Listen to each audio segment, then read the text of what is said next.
যা উড়ে যা ইউটিউব চ্যানেলে আপনাদের স্বাগত জানাই।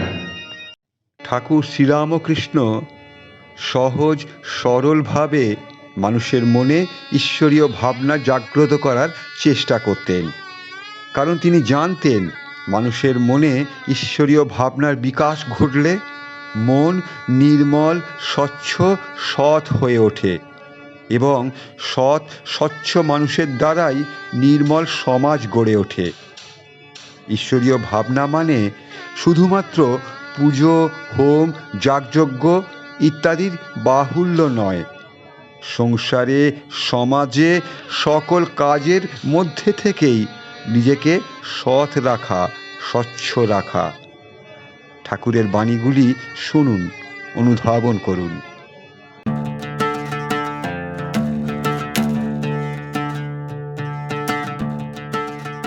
সূর্য ওঠার আগে দই মন্থন করে মাখন তুললে ভালো মাখন পাওয়া যায়।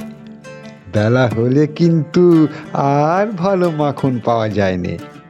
সেই রকমই ছোট থেকে যারা ঈশ্বর অনুরাগী হয়, সাধন ভজন করে, তাদের ঈশ্বর লাভ সহজেই হয়।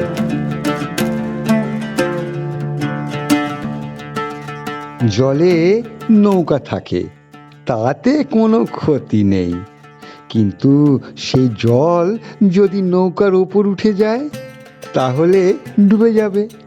ঠিক সেই রকম সাধক সংসারে থাকুক, ক্ষতি নেই, কিন্তু বাপু সাধকের মনের ভেতর যেন সংসার ভাব ঢুকে না যায়।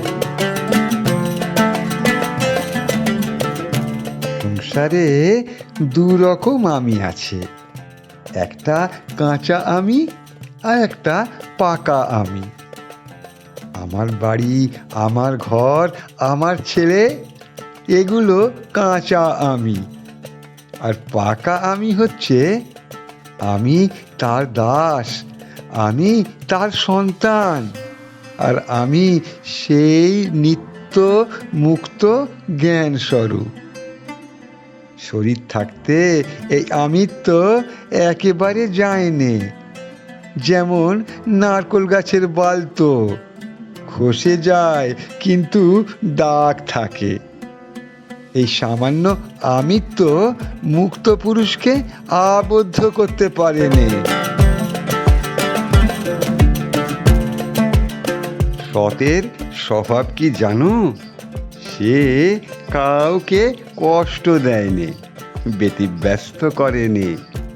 কারো কারো এমন স্বভাব, নিমন্ত্রণে গিয়ে বললে আমি আলাদা বসবো।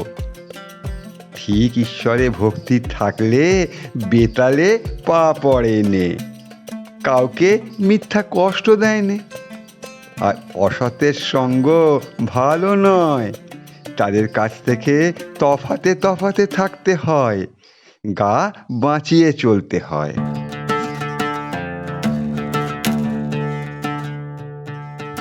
মন মুখ এক করাই হচ্ছে সাধনা। মুখে বলছি, হে ভগবান তুমি আমার সর্বস্ব ধন, কিন্তু মনে বিষয়কেই সর্বস্ব জেনে বসে রয়েছি। এরকম লোকের সকল সাধনাই বিফল হয়।